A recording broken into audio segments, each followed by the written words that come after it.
ඔව්. එහෙම තමයි. පෙර ඇසුරු කළ එතකොට දැන් වර්තමානයේ ඇහැට වර්ණ සටහනක් හම් වෙනකොට අපිට වස්තුවක්වත් දෙයක්වත් කෙනෙක්වත් වෙලා නැහැ ඒ හේතු වල. ඵලය තමයි වස්තුවක් දෙයක් කෙනෙක් බවට පත් වෙනකොට හිත සකස් වෙන්නේ. එතකොට එහි ඇසුරු කළ ආකාර, ශබ්දය ඇසුරු කළ ආකාර, ගන්ධ රස ස්පර්ශ ඇසුරු කළ ආකාර, ඒ මෙනෙහිම අයෝනිසෝ මනසිකාරයෙන් මෙනෙහිවීමකට හිතපත් වෙනවා.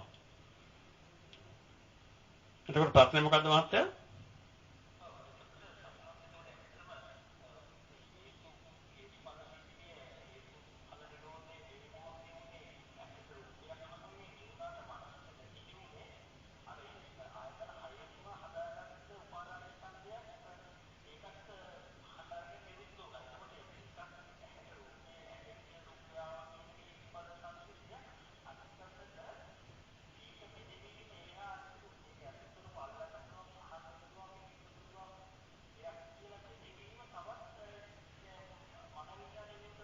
ඔව් ඒක මනෝවිඤ්ඤාණය මුල් කරගෙන. ඔව් ඒක මනෝවිඤ්ඤාණයට අයිති ධර්මතාවයක්.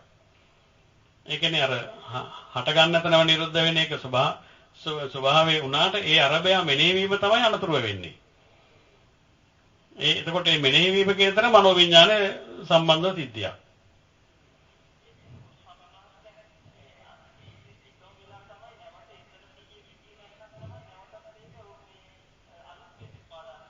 ඔව් ඒක හරි.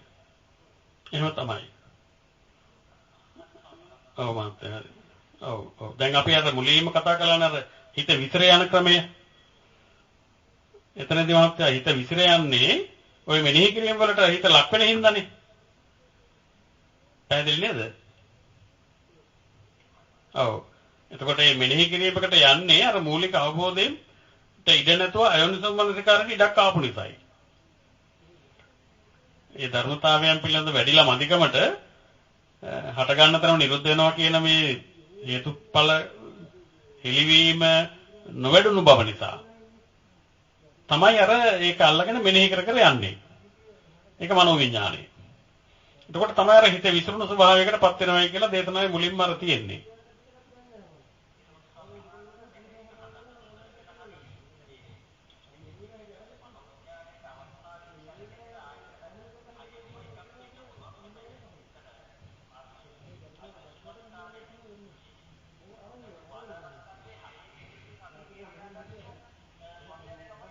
ඔව් ඒක හරි.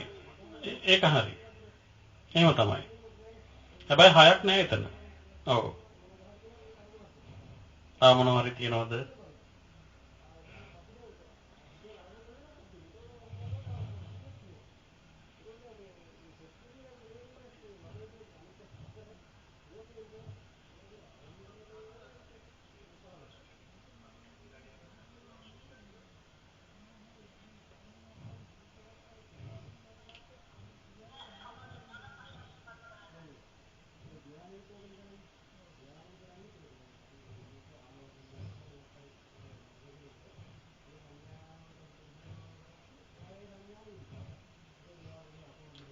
විඥාණය තමා නොකර ගැනීම කියන වචනේ විඥාණය තමාගේ හෝ තමා නොකර ගැනීම කියන අර්ථය පංච උපාදානස්කන්ධයටම ගැලපෙනවයි කියන එක පංච උපාදානස්කන්ධයටම අයිති හෙලිදරව්වක් කියන එක වැටහෙනවනේ නේද?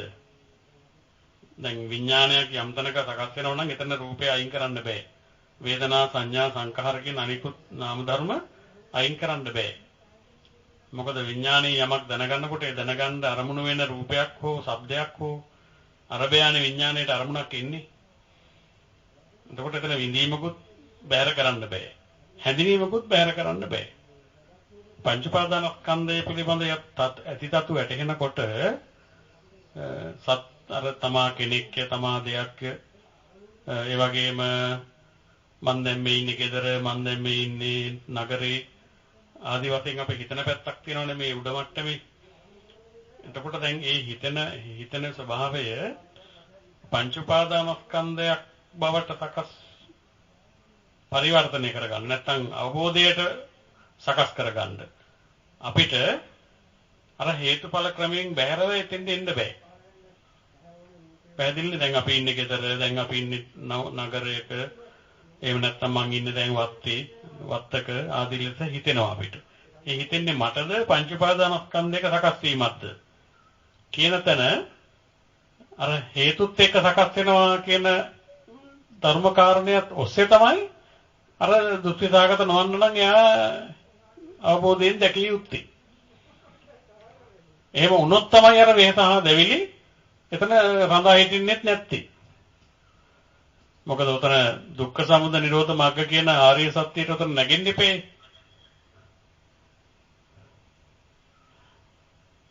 මොනවාරි තියනවාද එතන? ඔව්.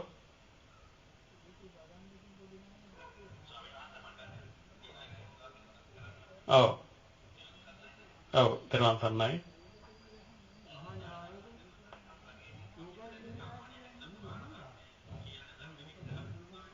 ඔව්.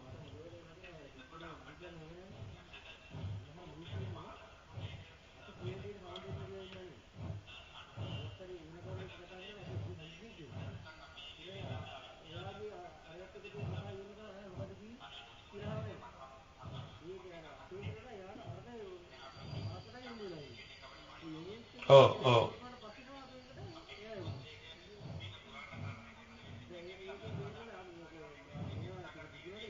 ඒක මහත්තයා. ඔව්. ඒක මහත්තයා. පුරාණ කර්මයක් කියන එකේ අපිට පුරාණ කර්මයක් ඔකට සම්බන්ධ වෙනවා කියන එකෙන් අදහස් වෙන්නේ නෑ මහත්තයා මේ කර්ම අනේ මගේ පුරාණ කර්මයක් මේක කියලා විඳින්න කියලා ඒක. දැන් අපි බොහෝ විට ගන්න විඳින්න පැත්තෙන්නේ කර්මය කියලා. මේක මගේ කර්මයක් වෙන්න ඇති මට මේ වගේ බැනුම් අහන්න ලැබීම කියලානේ අපි ගන්නෙ. එහෙම එකක් නෙවෙයි මහත්තයා. උතන ඊට වඩා තව මුලට එන්න අපි මේ සලායතන හැදිලා තියෙන්නේ පෙර සලායතන ඇසුරු කරපු එකේ විපාකයකට. පෙර ජීවිතයක් නේද ජීවිතයක අතකනාසය දිව ශරීරය කියන මේ ඉන්ද්‍රියෝ ඇසුරු කරලා ඒවට උපාදාන සහිතවයි මිය ගියේ. ආයෙත් රූප බලන්න ඇහැක් ඕනකමකින් ශබ්ද අහන්න ගන්ධ සුවඳ ලබන්න ස්පර්ශ ලබන්න මේ සලායතනයේ කෙරෙහි තියෙන තෘෂ්ණාවකින් තමයි මිය ගියේ. එතකොට සලායතන ලබන්න තියෙන කැමැත්ත හේවත් සලායතන ඇසුරු කළ ගතිය තමයි උතන කර්මය වෙන්නේ මාත්‍යා. ඒකයි පුරාණ කර්මය. හරි? නෑ. කර්මයෙන් තමයි එහා සකස් වුනේ ඇත්ත. කර්මයෙන් තමයි කන සකස් වුනේ. ඒක ඇත්ත. මෞකුසකව සකස් වෙන්නේ පෙර බලපු ගතිය නැත්තම්, පෙර අහපු ගතිය නැත්තම්. ආයෙත් බලන්න අහන්න මේ සලායතනයේ කෙරෙහි තියෙන ඇල්ම අතන් නොහරන නිසා තමයි මේ සලායතන සකස් වුනේ. ඒ සලායතන සකස් වීම පුරාණ කර්මයකින් ප්‍රත්‍යයෙන් හටගත්තේ. හැබැයි ඒ ඇහැ ප්‍රත්‍යයෙන් හටගන්න චක්කු විඥානාදී හේතුන්ගෙන් සකස් වෙනකොට ඒ සකස් වෙන ඒවා පිළිගන්න නෙවෙයි මේ පිළිගෙන විඳින එක නෙවෙයි කර්මය කියන්නේ. හරි? ඒක අවිද්‍යාව ප්‍රත්‍යයෙන් වෙන එකක්. අපිට පුළුවන් නොවේද ඉන්න එතන.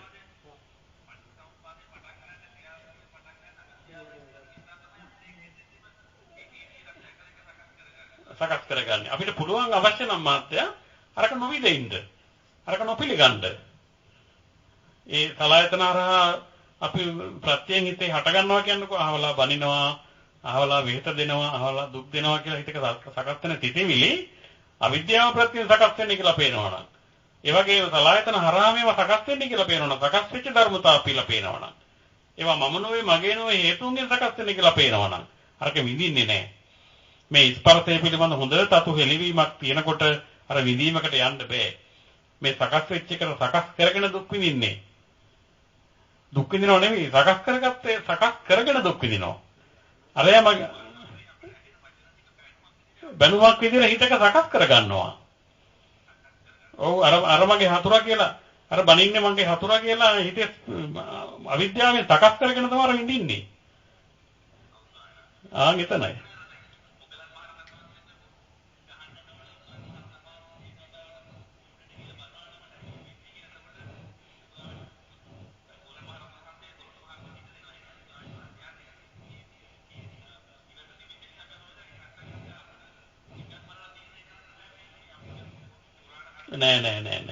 නෑ. අපි හිතන පැත්තේ නෙවෙයි මොගලන් ආර්යයන් වහන්සේ වැඩ හිටියේ. මේ පොතුන් ලෝකයා දකින පැත්ත නෙවෙයි. ඔව්. ඔව් මහත්තයා. අයි මහත්තයා අපි දැන් හතුරු හදාගෙන ඉන්නවා, මිතුරු හදාගෙන ඉන්නවා, අමනාප වෙච්ච අය හදාගෙන ඉන්නවා, මනාප අය හදාගෙන ඉන්නවා. ඒ නිසා දැන් හදාගෙන ඉන්නවා කියන්නේ හේතු වෙදෙනකොට දැන් පහළ වෙන්න විතරයි අවශ්‍ය. එතකොට අපි එතනදී අවිද්‍යාවෙන් හදාගත්ත බවක් පැහැදිලි වුණොත් අවිද්‍යාවෙන් මේවා සකස් වෙන්නේ හිතක පෙර තිබුණු දේවල් නෙවෙයි මේ සකස් වෙන්නේ. අවිද්‍යාව ප්‍රත්‍යයෙන් මේ සකස් වෙන්නේ කියලා යම් අවබෝධයකට හිතපත් වුණොත් අයෝනිසෝ මනසිකාරයට නොරවටි දැන් හේතු නිසා සකස් වෙලා ඒවට හිමිකරුවෙක් නැති බව. මේ විඥාන, සෝත විඥාන, චක්ක විඥාන, ගාන විඥාන මේවට හිමිකරුවෝ නැහැ. මේවා අනාත්ම ධර්මතා. හිමිකරුවෝ නැහැ මේවට. සලආයතන වලට හිමිකරුවෝ නැහැ. ඒවා හේතුන්ගෙන් සකස් වෙලා පහළ වෙනකොට අරක පුළුවන් නම් යම් කෙනෙකුට බාර නොගෙන ඉන්න ආත්ම සංඥාවෙන් මුලින්ම අවලංගු කරලා දාගන්න. අර තියෙන්නේ මේ මදුපිණ්ඩික සූත්‍රයේ මහත්ය පිළිවෙලින් මොහොතින් මොහොත ටිකෙන් ටික අර ප්‍රපංච දිහාට යන හැටි. ඔව් ප්‍රපංචය පිළිගත්තොත්නේ ප්‍රපංච වල රැවටුණු තැන නැවතන වේසහාදැවිලි වලට ලක් වෙලා අතීත වර්තමාන අනාගත කියන කාලත්‍රයකට පව හිත ගොනු වෙන්නේ. අර මුලම දැක්ම තියෙනවා නම් චක්කුංච පටිච්ච රූපේ චක්කු විඥානං ආදී කරුණු හෙලි වෙලා තියෙනවා නම් එයාට තින්නම්මංගදී පස්ස වලින් එහාට අර විඳීමකට නොයන්න පුළුවන්.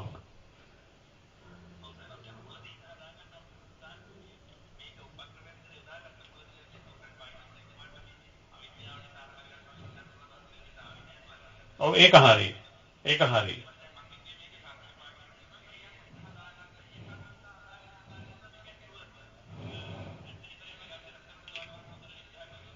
ඔව් මාත්‍ය. අපි ඒකයි විඳින්න කෙනෙක් ඉන්නවනේ. විඳින්නෙක් ඉන්නවා, විඳින්න කාරණයක්ත් තියෙනවා. එතකොට ඒක ඉවරෙකුත් නෑ මාත්‍ය. කර්ම විපාක වල උතන විපාකයක් විදිහට ආයේ කර්ම රැස්වීමකුත් වෙනවනේ. දිගින් දිගටම යනවා. මේක කඩලා දාගන්නම බෑ එතකොට. ඒක හරි මාත්‍ය. බොහොම පැහැදිලි ඒක.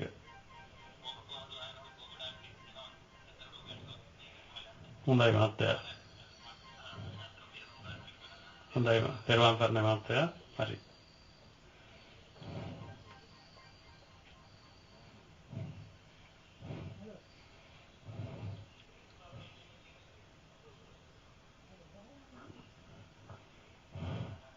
තෙරුවන් සරණයි මාත්‍යා.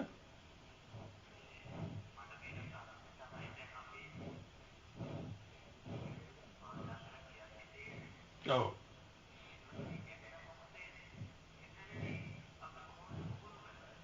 මත ඒක නම් වැඩෙන්න ඕනේ. ගැටෙන මොහොතේදී 100 පහළ වෙන්න නම් මේ ධර්ම කරුණු ටික මෙනෙහි කරන්න ඕනේ නුවණින්. ආය මෙනෙහි කරන්න ඕනේ. ඒ නිසා ඒක තමයි එතන තමයි අර භාවනාව කියන වචනේ උතෙන්ට භාගතුන් වහන්සේ වදාළේ වඩන්න කියලා වදාළේ. භාවිතාය බහුලීකතාය කියලා වදාළේ බොහෝ කොට වඩන්න ඕනේ. අපි දැන් මේ ධර්ම කරුණු විවේකීව ඉන්නකොට ශබ්දයක් ඇහෙනකොට ඒ වගේම ස්වභාවය කියනකොට මේ වර්ණ සටහන් ඇහැට ගැටෙනකොට කොහොමද මේ චක්කු විඥානයක් පහළ වෙන්නේ? කොහොමද මේ සෝත විඥානයක් උනේ? මම නොවෙන්නේ කොහොමද මේවා? ඒවා අපිට විවේකීව ඉඳලා වඩන්න ඕන මාත්‍ය. වඩලා එනකොට ඕක අර වගේ තැනකට මුණ දෙන්න තරම් ශක්තිමත් වෙනවා. ඒක වැඩිවීමෙන් එන දෙයක්. මොකද ගැටෙනකොටම දී වෙනවා නම් යායට වඩන්න දෙයක් නෑ. කරලා කලියුතු දේ කරලා ඉවරයි. අනාගාමී අරිහත් කියන දේකට ඉවර කරලා. එසේ නොවන්නේ වැඩිලා මදියෙන්ද. සෝතාපන්න අයටත් එහෙම ආවේග සිතිවිලි පහළ වෙනවනේ.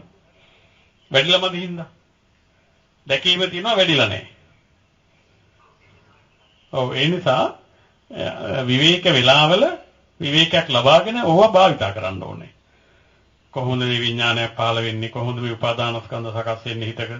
මම නොවෙන්නේ ඇයි මේවා? මේවා මගේ නොවෙන්නේ ඇයි? අන්න එහෙම සම්මර්ථනයක යෙදෙන්න ඕනේ. යෝනිසෝ මනසිකාරයක. ඔව්. මෙනෙහි කරන්න ඕනේ. ඒක නම් ඕනමයි. ඔව් මහන්තය. ඔව් හරි කතාව ඇත්ත. කාටත් එහෙම තමයි.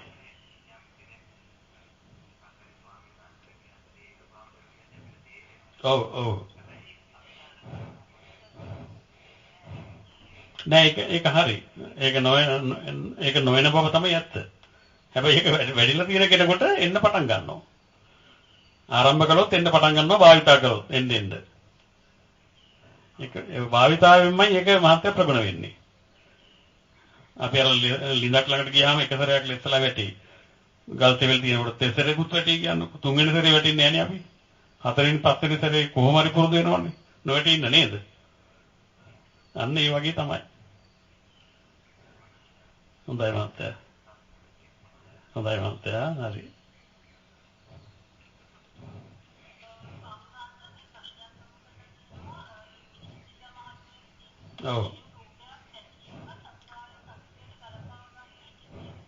ඔව්. එතකොට ඇහැට රූපයක් ගැටෙනකොට වර්ණ සටහනක් සිතක සකස් වෙනවා චක්කු විඥාණය.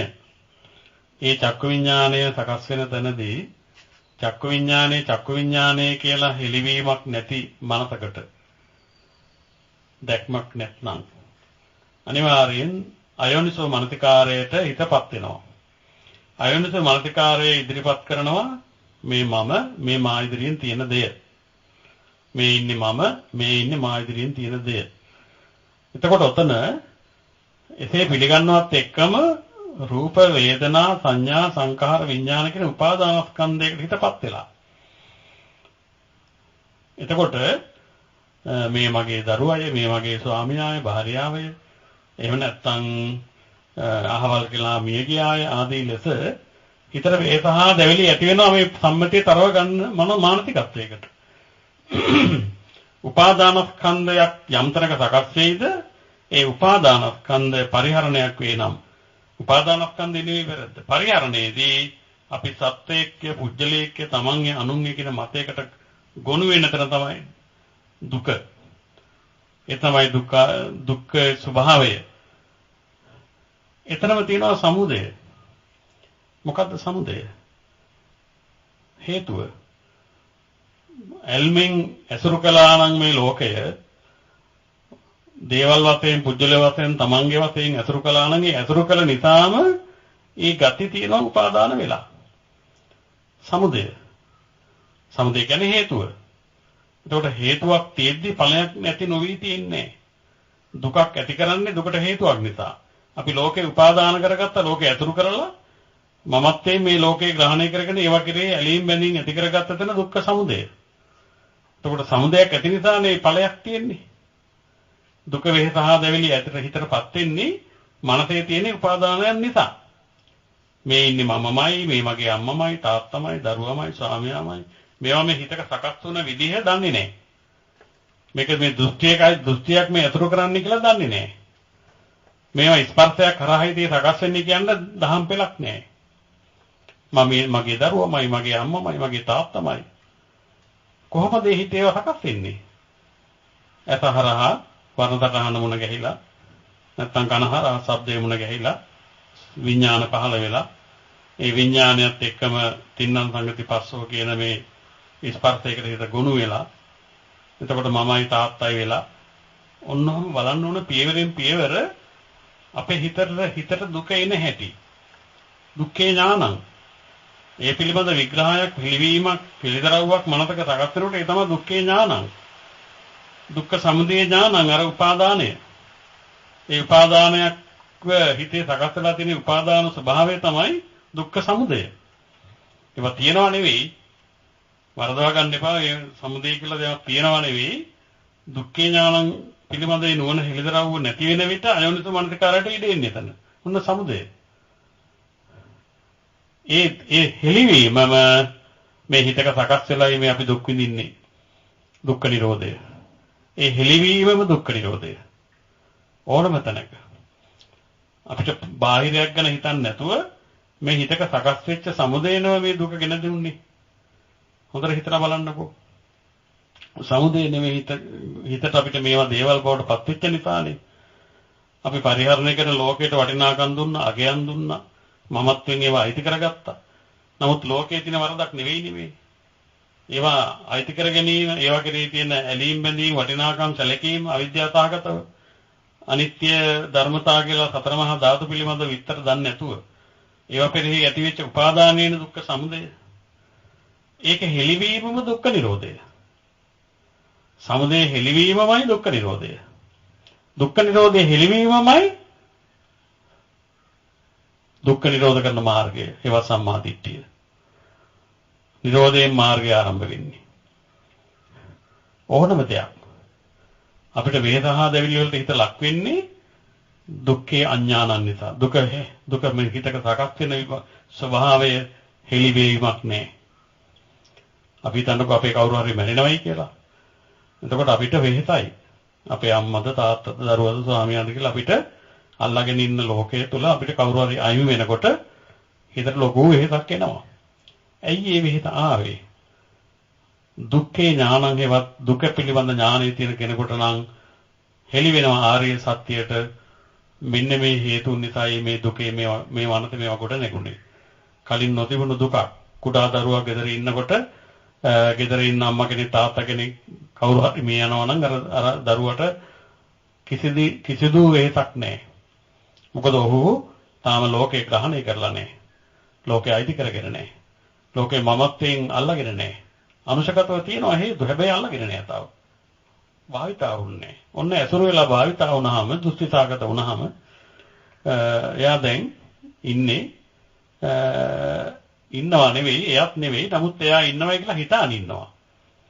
මට ගෙවල් තියෙනවා, මට දරුවෝ ඉන්නවා, මගේ ස්වාමී භාර්යාවෙක් ඉන්නවා, මට දෙමව්පියෝ ඉන්නවා. ඉන්නවද හිතාගෙන ඉන්නවද? හොඳට බලන්න. මේවා දේවල් තියෙනවද හිතාගෙන ඉන්නවද එහෙම තියනවායි කියලා. දැන් අපි තෝරාගත්ත ධාමයේ හැටියට සතරමහා ධාතුන්ගේ විපරිණාමය ආදී කරුණු පැහැදිලි වෙන්න නිරන්තරව මේ ධාතුන්ගේ ක්‍රියා නිසා මේවා වෙනස් වෙනවනේ. ධාතුන්ගේ ක්‍රියාවල කවුරුවත් නැහැනේ. ධාතුන්ගේ ක්‍රියා අම්මා නෙවෙයිනේ, තාත්තා නෙවෙයිනේ, මම නෙවෙයිනේ.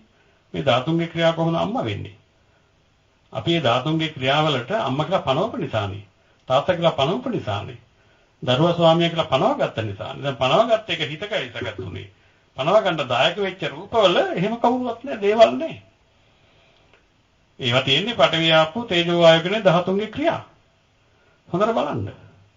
කන බොන ආහාර වලින් තමයි මේ ශරීරයේ මේ අවයව ද්‍රව්‍ය රූප කලාප හැදෙන්නේ.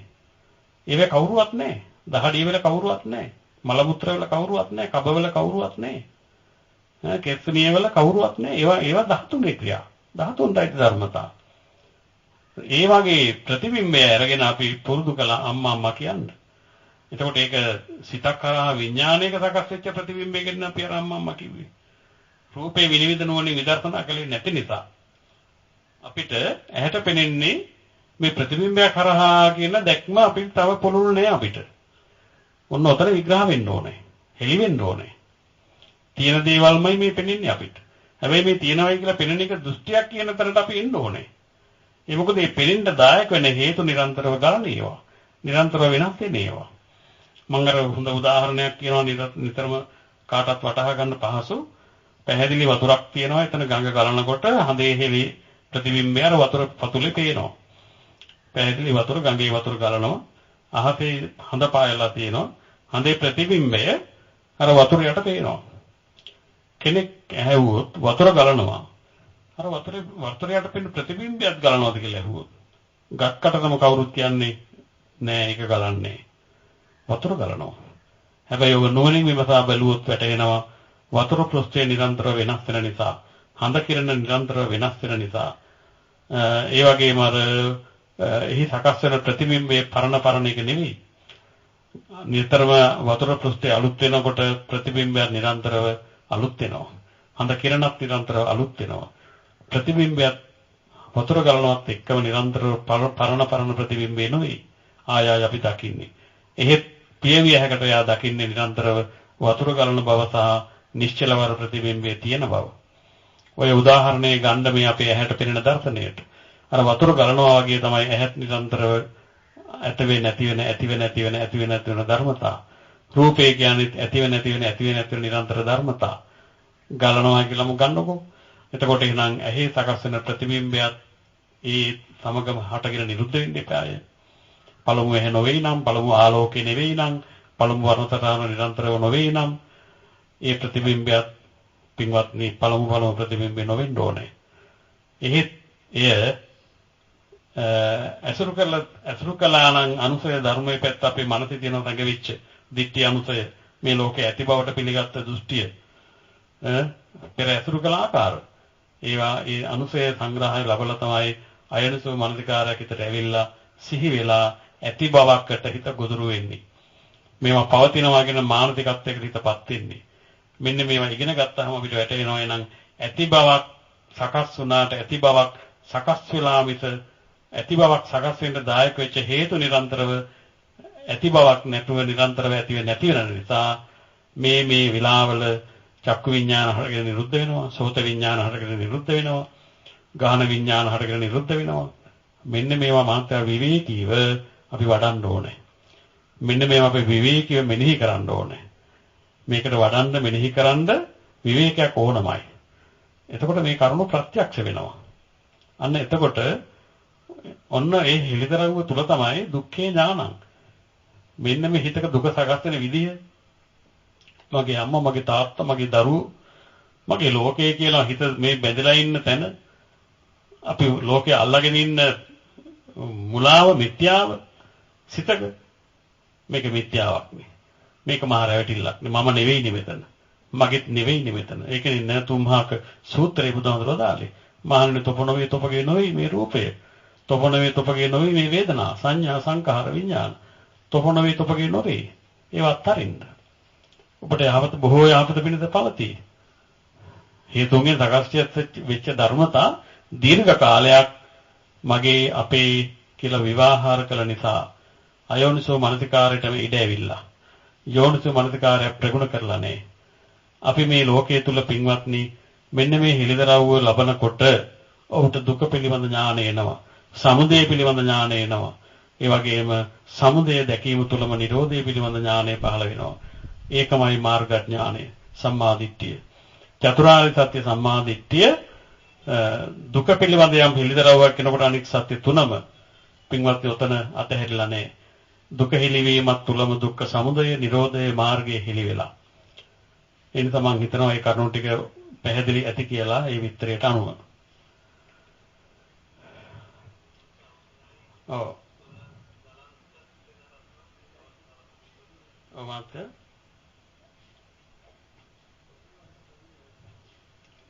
ඔව් කියන්නකෝ.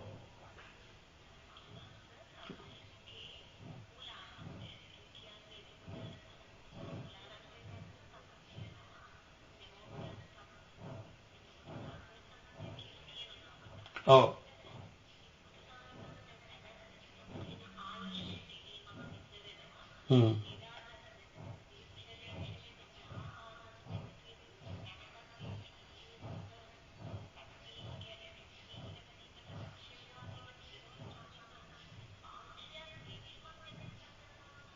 ඔව්.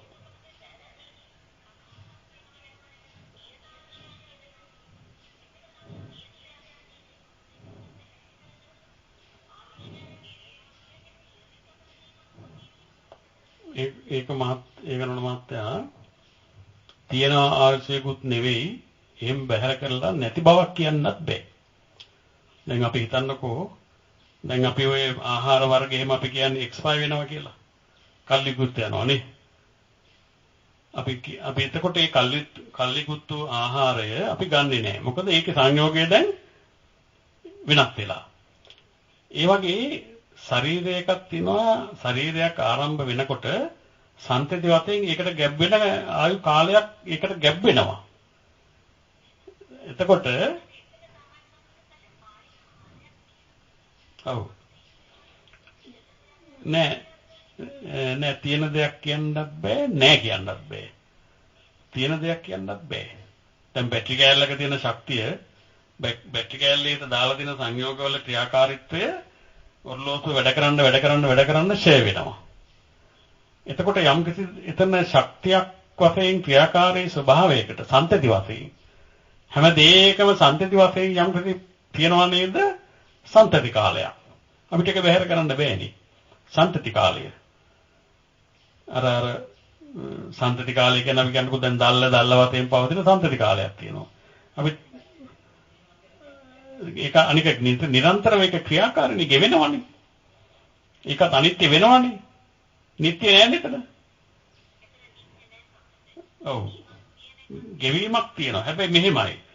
ඒ ගෙවීම තුල දැන් හටගෙන නිරුද්ධ වීමක් ඒ තුලක් නැද්ද? නැසෙනකොට ආයෙත් සකස් වීමක්. ඒ යම්කිසි ධාතු ක්‍රියාකාරීත්වයක් හටගෙන බිඳෙනකොට ඒ බිඳෙන හේතු ආයෙත් ඒ ඵලය හදනව නේද? බිඳෙනකොට ආයෙත් හේතු සකස් වෙන්න අද විදිහට නේද අක බිඳින්නේ. තව කාලේ තියෙන හින්දා. ආයුෂයත් ඇතුළත් ඒ කියන ධර්මතාවයට. ඒ ධර්මතාවයට ආයුෂයත් ඇතුළත්.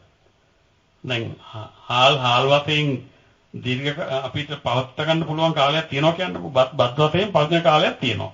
ඒ බත් වශයෙන් පවතින කාලය තුල බත් නැතෙනවා. ඒ වගේ තියෙන ධර්මතාවක් නැතෙනවා. නැතනකොට නැතෙන ධර්මතා වලින් ආයෙත් හට ගන්නවා. හට ගන්න. හැබැයි පළමු බත්ම නෙවෙයි. ටික අර පිළිණු වෙන පැත්තට හැරීගෙන යන්නේ. ඒ නිසා එතනත්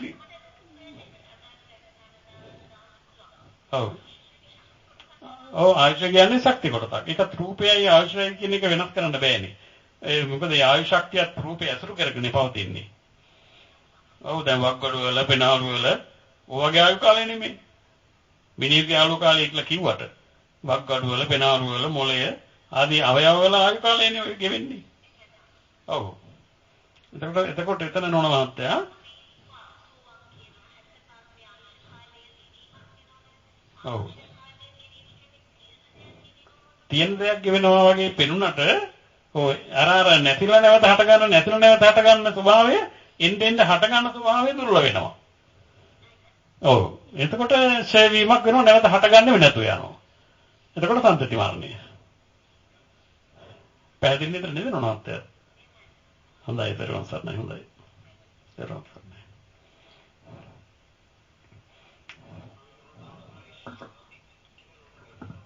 ඔව් මහත්තයා. නෝන මහත්තයා. අහන්නකෝ.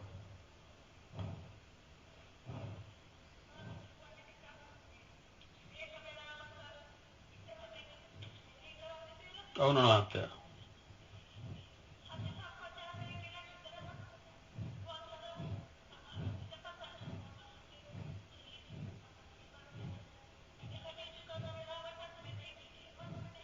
පුළුවන්. එහෙමත් මෙනෙහි කරන්න ඕන. අර විවේක වේලාවල බලන්න කියන නෝන මහත්තයා වැඩ කටයුතු වල යෙදලා ඉන්නකොට ධර්මාරම්මණයක් ගන්න තාම ශක්තිමත් නැහැ. සිහිය. ප්‍රඥාව වැඩිලා මදි තව. ඒ නිසා විවේක වේලාවක් යොදාගත්තාම ඒකට යෙදලා හිටිය හැකිනේ. ඊට පස්සේ ඒ හිලදරව් වෙච්ච යම් අවබෝධයක් කැටුව අපිට පුළුවන් අවදින වේලාවට අමදින්න, මුණ හොදන්න, දත් මදින්න. එතකොට අර විවේක වේඳලා යම් හිලදරව් කරගත්ත යම් ධර්මතාවයක් තියෙනවා නම් ඒකට බලන්න පුළුවන් අර කටයුතුත් එක්ක. කටයුතු කරන ගමන් බලන්න තරම් වැඩිලා මදි තව. ඒ නිසා අර විවේක වේලාවක් ගැන වෙනම වඩන්න ඕන කියන එකක් මතක් කළේ. නැත්නම් අනික් වෙලාවල 80න් ඉන්න කියලා නෙවෙයි. නෝන මහත්තයා. ඔව් නෝන මහත්තයා. දරුවන් සර්ණයි. ඔව් නෝන මහත්තයා. ඔව් නෝන මහත්තයා. ඔව්.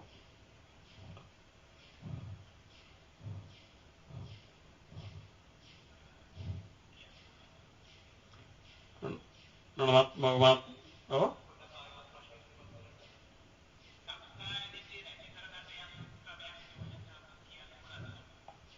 ඔව් මහත්තයා. සක්කාය දිට්ඨිය දුරු කරගන්න තමයි අපි දැන් මේ මුල ඉඳන්ම ওই ධර්ම කොටස සාකච්ඡා කළේ.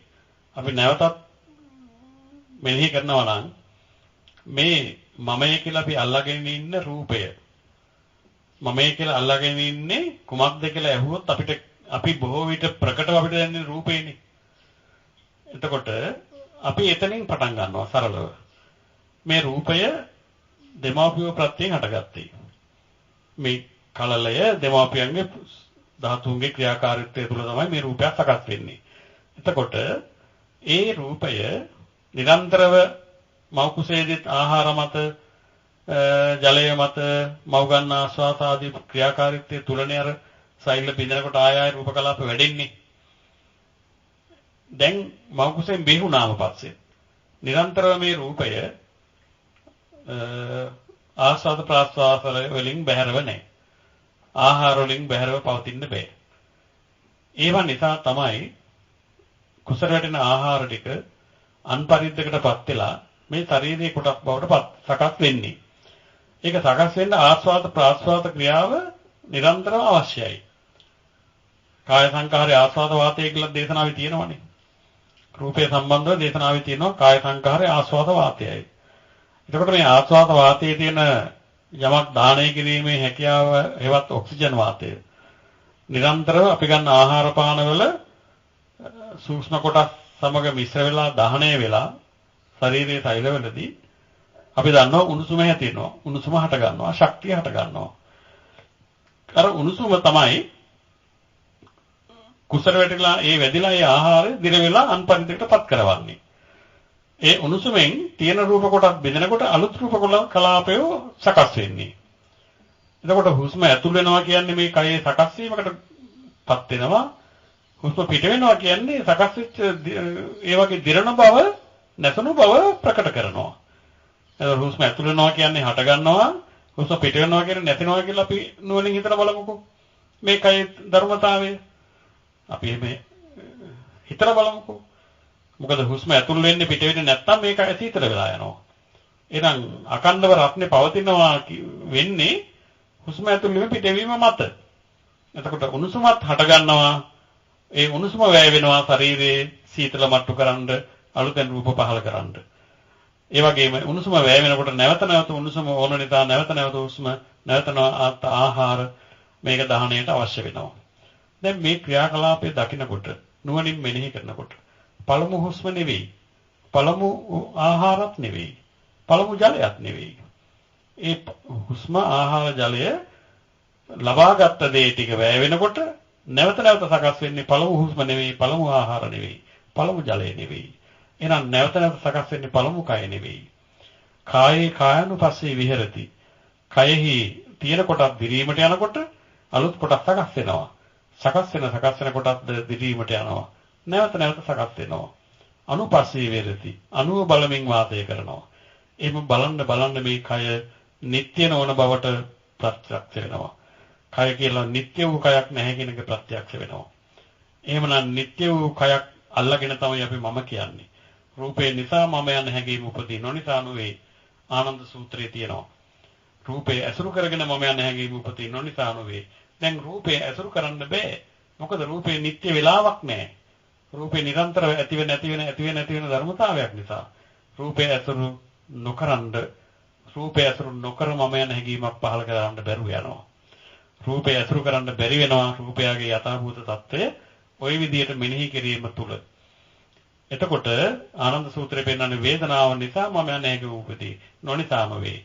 පංචස්කන්ධයම ওই විදිහට විග්‍රහ වෙනවා. හැබැයි මේ රූප වේදනා සංඥා සංඛාර විඥාන කියන ස්කන්ධයෝ හටගෙන බින්දෙන ධර්මතා නිසා. ඒ සූත්‍රය ඉදිරියට පෙන්නනවා මේවා අනිත්‍යද නිට්ටයද? ස්වාමීන් අනිත්‍යයි. අනිත්‍ය නම් ඒවා සැපක්ද දුකක්ද? දුකයි. ඒ වගේම දුක් නම් මම හෝ මගේද? අනාත්මයි. මම හෝ මගේ නොවේ. පින්වත් මහත්මයා එතකොට අපි ඔය කායानुපස්සනාවට අනුව ඔය විදිහට නුවණින් විමසලා බලනකොට අපිට අර රූපේවත් වේදනාවවත් සංඥාවවත් ඔය ස්කන්ධ පහම නිට්ටය නැහැ කියලා වැටහෙනවා. ඒ අනිත්‍ය ලක්ෂණය හොඳට ප්‍රකට වෙන්න පළමු ස්කන්ධ නොවේ නැවත හටගන්න කියලා වැටහෙනවා. හුස්ම ඇතුල් වෙනකොට දැනුණු ස්වභාවය නෙවෙයි හුස්ම පිට වෙනකොට කියලා වැටහෙනවා. පිට වෙච්ච හුස්ම පිට වුණෙන් පස්සේ නැවත හුස්ම ඇතුල් වෙනකොට අර පිට වෙච්ච වෙලාවේ ඇති වෙච්ච නාම රූපේ නෙවෙයි නැත්තම් පංච ස්කන්ධේ නෙවෙයි නැවත හටගන්න කියලා වැටහෙනවා. ඒ නිසා අතීතයෙන් වර්තමානට එන දෙයක් නැත. අතීතයෙන් නිරුද්ධයි. වර්තමානයෙන් අනාගතයට යන දෙයක් නැත. වර්තමානයේ නිරුද්ධයි. මම කියන සංකල්පේ නිරන්තරව මහත්ය අතීතයේ සිටිය දැන් සිටින මතුවතත් සිටින කියන ආත්ම සංඥාවෙන් යුක්තයි. මේ පංචස්කන්ධය පංච උපාදානස්කන්ධය ඇතිව නැති වෙන ධර්මතාව වැටහෙනකොට අතීතයෙන් වර්තමානයට ආපු දෙයක් නැත. වර්තමානයෙන් අනාගතයට යන දෙයක් නැත. හටගෙන බිඳෙනවා. හැබැයි හටගෙන බිඳෙන්නේ තිබුණු පංචස්කන්ධයක් නෙවෙයි. දැන් හේතු නිසායි හටගෙන දැන් නැතෙන්නේ.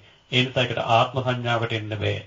ආත්ම සංඥාවේ නිරන්තරව තියෙන්නේ මම සංඥාවේ නිරන්තරව තියෙන්නේ අතීතය හා සම්බන්ධ වර්තමානය හා සම්බන්ධ අනාගතය හා සම්බන්ධ මේ කාලත්‍රය එකට කරලා සම්බන්ධ කරන දෘෂ්ටියක් තමයි ආත්ම දෘෂ්ටිය මමත්වය.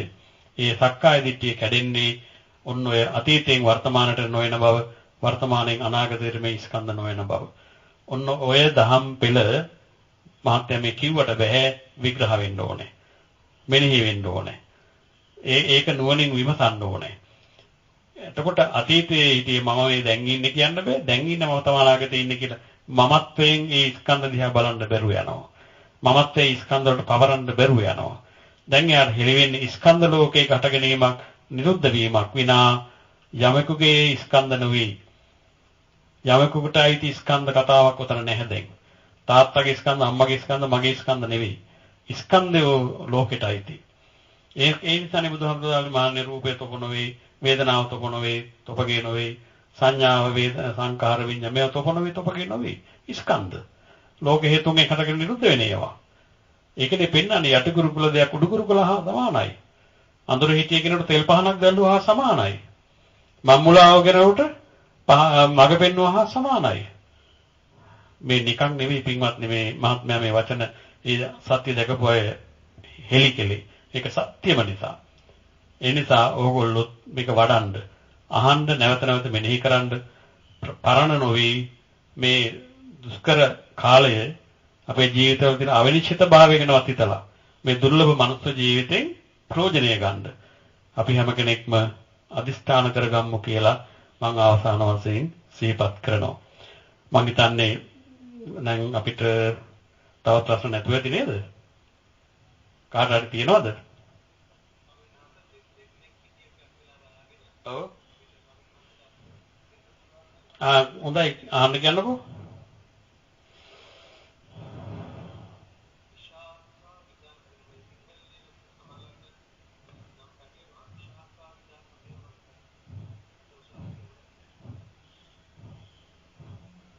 ඔව් නෝන මත්තයා ඇයි නෝන මත්තයා කියන්නේ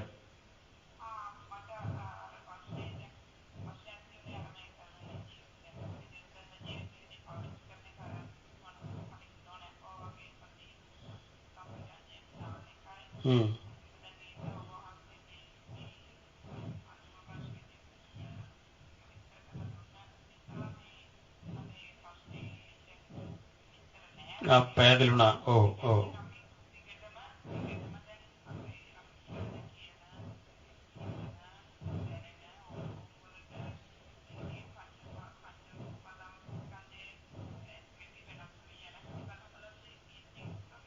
ඔවුනම මන්තේ අර හේතු කියන වචනේ අමතක කරන්න එපා. පංච උපාදානස්කන්ධයක සකස් වෙන තැන පංච උපාදානස්කන්ධයක් සකස් වෙන තැන හේතුන්ගෙන් සකස් වෙන්නේ කියන එක අමතක කරන්න එපා. ඇහැ ප්‍රත්‍යයෙන් කන ප්‍රත්‍ය ආදී හේතුන්ගෙන් නෙමෙයි ස්කන්ධ පහළ වෙන්නේ. එතකොට හේතු අමතක කරලා පංච උපාදානස්කන්ධ ගැන කතා කරන්න බෑ. එතකොටයි ආත්ම සංඥාවට වැටෙන්නේ. අනාත්ම සංඥාවට වැටෙන්න නම් හේතුඵල කියන වචන දෙක එන්න ඕනේ. එවිට නිරෝධය එතනම සාක්ෂාත් වෙන්නේ. හේතුත් එක්ක මේ ස්කන්ධ හටගන්නේ. ඔව්.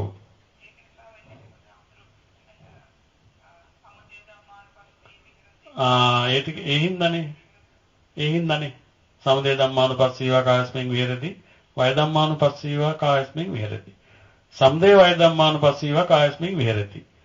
ඒ අනිවාර්යෙන් ඊතර සමුදය වය දෙක හෙලිවීමකින්මයි ඔය පංච උපාදානස්කන්ධයේ ඇතිතතු වැටෙන්නේ. අනාත්ම බව.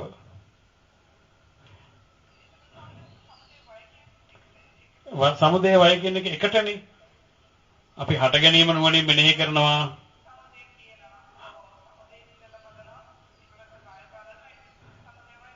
එකට බලනවා. අර මේ මොකද සමුදය බලලා සමුදය හේතු දිහා බලලා අනතුරුව වය දිහා බලලා සමුදය වය කියන එක එකිනෙකින් වෙන් කරන්න බෑ. සමුදයට උසුලමයි වය ධර්මයේ කියලා එකිනෙකින් වෙන් කළ නොහැකි බව. සමුදය වය කියන දෙක එකිනෙකින් වෙන් කළ නොහැකි බව. හට ගන්න තරම නිරුද්ධ වෙන බව. මොකද සමුදය වෙලා පසුව යමක් තිබිලා නිරුද්ධ වෙනව නෙවෙයි කියන එක එනවනේ තෙන්ද. සමුදයෙන් හටගන්න දේ තිබිලා නිරුද්ධ වෙනව නෙවෙයි. හට ගැනීම තුලම නිරුද්ධ වීම. හට ගැනීමම නිරුද්ධ වීමට හේතුවක්. කියන එකෙන් බැහැර නෑ එතන. හට ගැනීමම නිරුද්ධ වීමට හේතුවක්. නොහට ගැනීම තුල නිරුද්ධ වීමක් නැත. ඒකත් අපි දකින්න අනුත්පාදය. හටගත්ත තැන නිරුද්ධ වෙන්නේ. හටගන්න හේතු නැත්තම් අවිද්‍යාව නිරෝධ නම් හටගන්න අවිද්‍යාවනේ ප්‍රත්‍ය වෙන්නේ. දැන් හටගන්න ඇස පිළිබඳ අවිද්‍යාව දුරු වෙලා හටගන්න රූපය පිළිබඳ අවිද්‍යාව දුරු වෙලා ඒ නිසා පවතින ලෝකයක් පිළිබඳ අවිද්‍යාව දුරු වෙනකොට තවදුරටත් ඇස ඇති දෙයක්සේ සැලකෙන්නේ නැහැ. රූප ඇති දෙයක්සේ සැලකෙන්නේ නැහැ. ඒ නිසා විඥානය හටගන්න පවතින දෙයක්සේ සැලකෙන්නේ නැහැ. ඒ නිසා නොහටගත් බව තුල නිරුද්ධ වෙන්න දෙයක් නැහැ. නොහට ගැනීම තුල නිරුද්ධ වෙන්න දෙයක් නැහැ. මොකද නිතරම අයෝනිසෝ මනසිකාරය ඇහැ ඇති කරවන්න හදන්නේ. මොකද තියෙන ඇහැක් පිළිගත්තොත් තියෙන ලෝකයක් පිළිගත්තොත් අයෝනිසෝ මනසිකාරයට වැඩ තියෙනවා. දැන් අයෝනිසෝ මනසිකාරයට වැඩ නැහැ තියෙන ඇහැක් නැති නිසා, තියෙන රූපයක් නැති නිසා. ඒ නිසා ඇහැ සකස් වෙන්න තියෙන අවිද්‍යාව නිරුද්ධ වෙලා එතන. ලෝකේ සකස් වෙන්න තියෙන අවිද්‍යාව නිරුද්ධ වෙලා තියෙන එතන. එතන සකස් නොවෙන තැන නිරුද්ධ වෙන්න දෙයක් නැහැ. ඒකට කියනවා අනුත්පාද නිරෝධය, දුක්ඛ නිරෝධය. එහෙනම් අපි අවසන් කරමු නේද? කියන්නකෝ. මාත්‍ය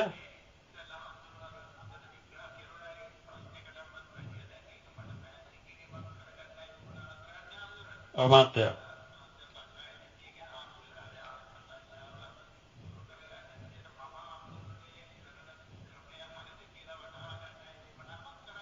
මාත්‍ය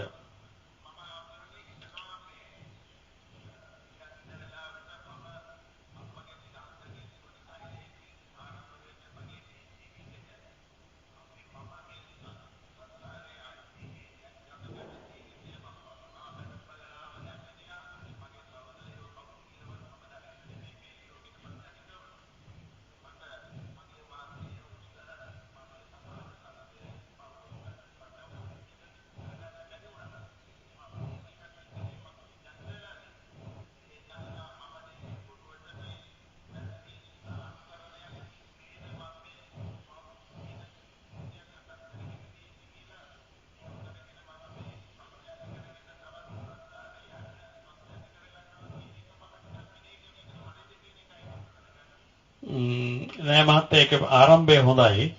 එතනදී අර මා විසින් මා ඇති කරගත්තද හේතු නිසා සකස් වුණාද? අන්න එතන විශේෂයි මහත්තයා. මානිසා මා මේ සතර ඇති කරගෙන තියනවද? අවිද්‍යාව නිසා මේ සතර තාම අතනවර පවතිනවද? අර මේ අචේල කස්සප සූත්‍රයේමත් තියෙන්නේ. මේ දුක සමාවෙතින් කරගන්නා ලක්දද්ද? බුදුහාමුදුරුවෝ එසේ නොකියමි. මේ දුක අනුන් විසින් ලබා දෙන්නක්ද? එසේත් නොකියමි. මේ දුක තමාත් අනුනුත් කියන දෙවර්ගයේම දෙගොල්ලම නිසා ඇති වෙන්නක්ද? එසේත් නොකියමි. එහෙනම් මේ දුක මට පහදලා දෙන්න. බුදුහාමුදුරුවෝ දාලා අවිජ්ජා පත්‍ය සංඛාරා සංඛාර පත්‍ය විඥානං. අපි හිතන විදිහට අවිද්‍යාව කියත් නොදැනුම නිසා මේ හේතුඵල ක්‍රියාකාරීත්වය නොදන්න නිසා නොදැනීම නිසා මේක මං විසින් කරගත්ත දෙයක් කියන අදහසක් අපතුල තියෙනවා. දැන් අපි සම්මතයට කියන්නේ මං විදපු කර්ම මං විඳින්න ඕන, මං කරපු කර්ම මං විඳින්න ඕන කියලා නේද? කර්ම ඒ කම්මස්සක සම්මාදිට්ඨියදී අපි මේ කියනවනේ. හැබැයි මෙතනදී ඒ ආර්ය භාවයේ පිළිබඳව විස්තර කරපු දේශනාවකදී දේශනාවේදී පැහැදිලි කරලා තියෙන්නේ කවුරුවත් විසින් කරගපු එකක් නෙවෙයි. තමන් විසින් කරගන්න ලද්දක්ද නෙවෙයි. තමන් කියලා යමෙක් නැත්නම් තමන් විසින් කරගත්තා කියලා කියවම කොහොමද කියන්නේ? තමන් යකින අදහස අවිද්‍යාව ප්‍රත්‍යයෙන් හටගන්නේ. අවිද්‍යාව කියන්නේ දන්නේ නැහැ. අවිද්‍යාව කියන්නේ දන්නේ නැහැ. හටගන්න විදිහ. හටගන්න ස්වභාවය පේන්නේ නැහැ. හැබැයි භාගතුන් වහන්සේ අපිට හෙළි කරලා දුන්නා. ඒ හටගන්න විදිහ පිළිබඳ ඒ දෘෂ්ටි අවිද්‍යාව සාගතව හිතක සකස් වෙන විදිහ හෙළි කරලා දුන්නා බුදුහාමුදුරුවෝ. අපිට තියෙන දැන් මේ හෙළි කරගත්ත මාර්ගය නිවැරදිව හිමීට පියවරෙන් පියවර තෝරා ගන්න. ඒකට කල්යාණ මිත්‍රව ඇසුරු කරන්න, සද්ධර්ම ශ්‍රවණය කරන්න. ඉතින් ඔව් මහත්තයා අන්න ඒක අවශ්‍යයි. භාවිතයේ බහුලීගත වීම අවශ්‍යයි. හොඳයි මහත්තයා. එහෙනම්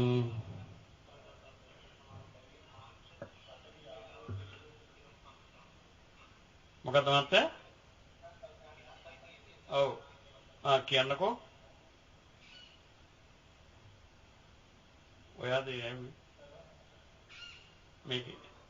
ඔව් මහත්තයා කියන්නකෝ.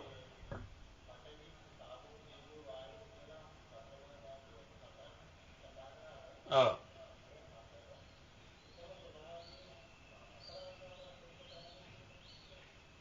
නෑ මෙහෙමයි. අපිට දැන් පඨවි ධාතුව තද වශයෙන් දැනෙනවා. ඒ වගේම ආපෝ ධාතුව කියලා මේ වැగిරෙන ස්වභාවයක් දැනෙනවනේ අපිට. මේක දැනෙන ස්වභාවයක්නේ. පඨවි කියන්නේ දැනෙන ස්වභාවයක්. තද ගතිය. හරි රළු ගතිය. තද කරන, කුඩු කරන, දූවිලි කරන ස්වභාවය කියලා මේ පොත්පත්වල හඳුන්වනවානේ.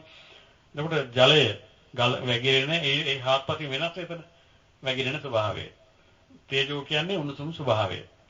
වායෝ කියන්නේ හමන, පුම්බන, අකුරන ස්වභාවය. මේ ස්වභාවයන් හතර තුලම මේ හතර ඒකිනේ අඩු වැඩි වශයෙන් පවතිනවා. හතර අවිනිර්භෝගිකයි කියලා කියන්නේ එකක් වෙන් කරන්න බෑ අනිත් ධර්මතා තුනෙන්.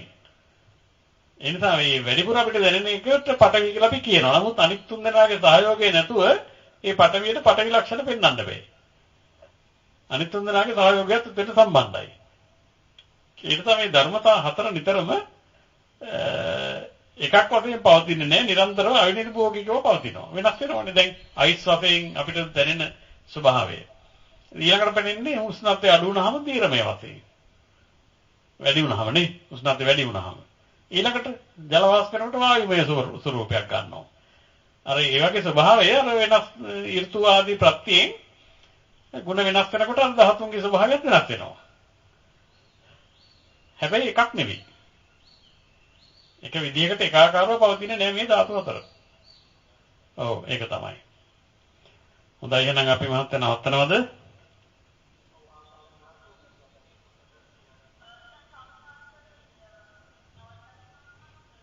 හොඳයි නනවත්තයා. ඉතින් මේ අවස්ථාවේ බොහෝ පිරිසක් අපේ මේ මූලිකම ආරම්භයක් වශයෙන් අපේ මේ සඳුනි මහත්මිය ඒ වගේම අපේ චතුරේ මහත්මයාගේ ආරාධනාව ඇතුව බොහෝ පිරිසකට ධර්මාරම්මන වලින් තොරව වාසය කළ මේ කාලය තුල ධර්මාරම්මන වල වාසය කරන්න ටික වෙලාවක් අපි මේ කාලය මිඩංගු කරගත්තා.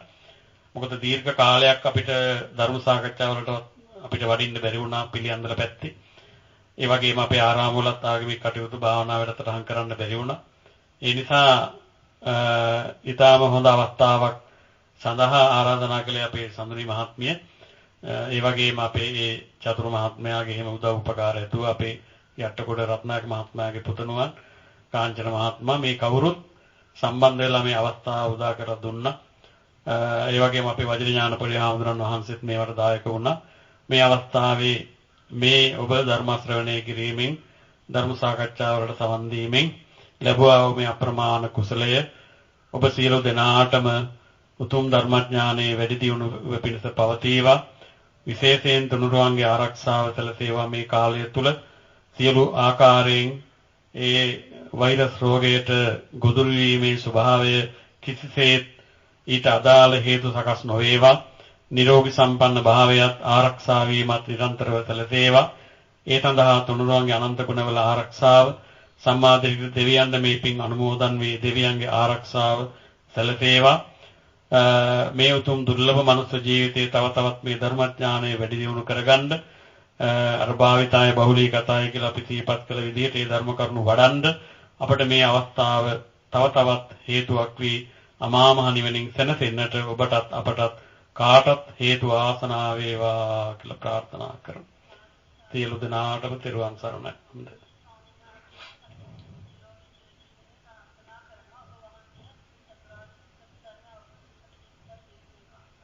තෙරුවන් සරණයි.